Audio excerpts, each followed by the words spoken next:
warahmatullahi wabarakatuh. Halo anak-anak, selamat pagi. Bagaimana kabarnya hari ini? Alhamdulillah semuanya sehat ya. Ustazah di sini juga berharap kalian di rumah dalam keadaan sehat walafiat. Seperti biasa, sebelum kita mulai belajar, kita berdoa terlebih dahulu. Yuk, semuanya tangannya diangkat di depan dada. Let's pray. Alhamdulillah, semuanya sudah berdoa ya. Kalau semuanya sudah berdoa, kita akan mulai pembelajaran kita kali ini dengan penuh semangat. Seperti biasa, Ustazah akan mengajak kalian tepuk semangat terlebih dahulu. Masih ingat tepuk semangat? Masih ya? Kalau sudah bilang tepuk semangat, hu, ha, hu, ha. Hari ini kita akan belajar tentang tema 3, subtema 1, pembelajaran 1 dan 2. Masih ingat? Dulu, waktu kalian kelas 2, kalian sudah pernah belajar tentang macam-macam benda, dari mulai benda hidup dan juga benda mati. Kali ini, di kelas 3, kita akan belajar bersama-sama tentang aneka benda yang ada di sekitar kita. Coba ada yang tahu apa sih benda itu? Benda adalah segala sesuatu yang menempati ruang dan mempunyai massa. Massa benda bisa diukur dengan cara ditimbang. Ingat kata kuncinya ditimbang. Jadi, dia dikatakan benda jika dia bisa ditimbang. Contoh yang termasuk benda meliputi hewan, buku, lemari, tumbuhan, dan masih banyak lagi. Ingat, ciri-ciri termasuk benda tadi adalah bisa menempati ruang dan bisa ditimbang. Jadi, hewan termasuk ke dalam benda. Kenapa? Karena dia bisa ditimbang. Buku juga termasuk ke dalam benda. Kenapa? Karena dia juga bisa ditimbang. Sekarang, Ustazah punya contoh. Bagaimana dengan panas dan cahaya? Apakah dia termasuk ke dalam benda? Tidak. Kenapa? Karena kita tidak bisa menimbang cahaya atau menimbang panas.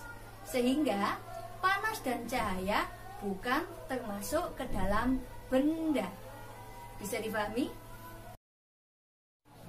Benda bisa dibagi menjadi berbagai macam kelompok. Berdasarkan jenisnya, benda dibagi menjadi 2, yaitu benda hidup dan juga benda mati. Benda hidup meliputi manusia, hewan, tumbuhan, dan masih banyak lagi. Sedangkan benda mati meliputi meja, kursi, lemari, buku, dan masih banyak lagi. Sedangkan benda dikelompokkan berdasarkan sifat fisiknya dibagi menjadi 3, yaitu ukuran, bentuk, dan juga warna. Berdasarkan ukurannya, contohnya adalah benda yang panjang ataupun yang pendek, besar ataupun yang kecil, tinggi ataupun yang rendah. Sedangkan benda berdasarkan bentuknya bisa terdiri dari bentuk bulat, bentuk segitiga, bentuk kotak, dan masih banyak yang lainnya. Sedangkan yang terakhir, bentuk warna yang ketiga bisa terdiri dari warna merah, warna hijau, warna kuning, dan masih banyak lagi yang lainnya. Sedangkan kemudian benda dikelompokkan berdasarkan ciri-cirinya, dibagi menjadi 2, yaitu yang pertama, benda tersebut memiliki massa, dan yang kedua, benda tersebut bisa menempati ruang. Coba sekarang kalian amati gambar-gambar berikut ini. Coba, benda-benda di samping Ustazah ini adalah benda-benda yang dikelompokkan berdasarkan bahan pembuatnya, yaitu kayu. Benda yang terbuat dari kayu terdiri dari lemari, meja, kursi, pensil, dan masih banyak lagi yang lainnya. Kira-kira ada yang tahu bagaimana cara mengolah kayu menjadi benda-benda tersebut? Ya, kayu berasal dari pohon. Kemudian pohon ditebang, diambil bagian batangnya saja, kemudian dibawa ke pabrik untuk diolah menjadi berbagai macam benda yang kalian inginkan. Tapi sebelum diolah, untuk menghindari serangga, kayu harus dikeringkan terlebih dahulu. Kayu harus dikeringkan minimal 2 minggu hingga 4 minggu. Kemudian barulah kayu siap untuk diolah menjadi berbagai macam perabotan rumah tangga ataupun benda-benda lainnya yang kita butuhkan. Kira-kira ada yang tahu kenapa kayu dipilih menjadi bahan dasar pembuatan benda-benda tersebut? Ya, karena kayu memiliki berbagai macam keunggulan. Di antaranya yaitu mudah dibentuk. Kayu mudah dibentuk menjadi berbagai macam perabot rumah tangga kita, seperti kursi, meja, dan lain-lain.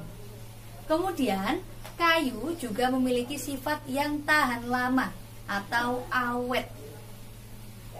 Namun, selain juga punya keunggulan, kayu juga memiliki kelemahan.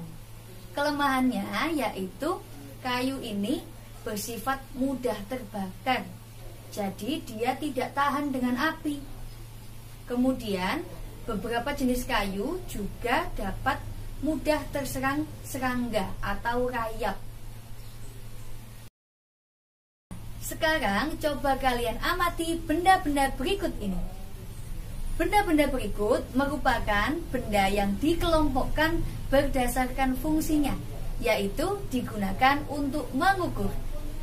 Di situ terdapat penggaris, ada meteran kain, ada juga meteran bangunan. Nah, dulu kalian waktu kelas 2 sudah pernah diajari ustadz-ustadzah untuk mengukur benda. Masih ingat apa enggak? Masih ya? Setiap kita mengukur menggunakan alat ukur selalu terdapat yang namanya satuan. Contoh di samping ustazah ini penggaris. Penggaris memiliki satuan sentimeter atau ditulis cm. Jadi nanti caranya mengukur adalah kita ukur bendanya tepat di penggarisnya di angka 0 yang pertama. Di angka 0 yang pertama, kemudian kita amati di ujung bendanya menempati angka berapa. Jika di ujung bendanya menempati angka 7, maka bisa disimpulkan panjang dari benda tersebut adalah 7 cm.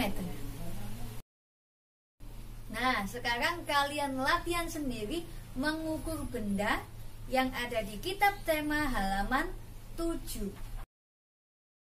Nah, sekarang coba kalian amati benda-benda di samping ustazah. Kira-kira benda-benda berikut ini dikelompokkan sebagai benda apa ya? Ya, benda-benda berikut ini dikelompokkan sebagai benda yang menghasilkan bunyi atau sebagai alat musik. Alat musik tersebut disebut sebagai alat musik ritmis, yaitu alat musik yang tidak bernada tetapi bisa menghasilkan irama lagu yang merdu. Contohnya apa saja? Contohnya antara lain ada kendang, ada marakas, ada tamborin, dan masih banyak lagi. Wah, ternyata banyak sekali benda-benda yang sudah kita pelajari hari ini. Mulai dari benda mati sampai pada benda yang menghasilkan bunyi. Ustazah harap kalian bisa menerima materi ustazah dengan baik. Kalau ada yang belum paham, boleh ditanyakan langsung ke ustadz-ustadzanya masing-masing ya. Ustazah hari sampai di sini. Kurang lebihnya ustazah mohon maaf yang sebesar-besarnya. Wassalamualaikum warahmatullahi wabarakatuh.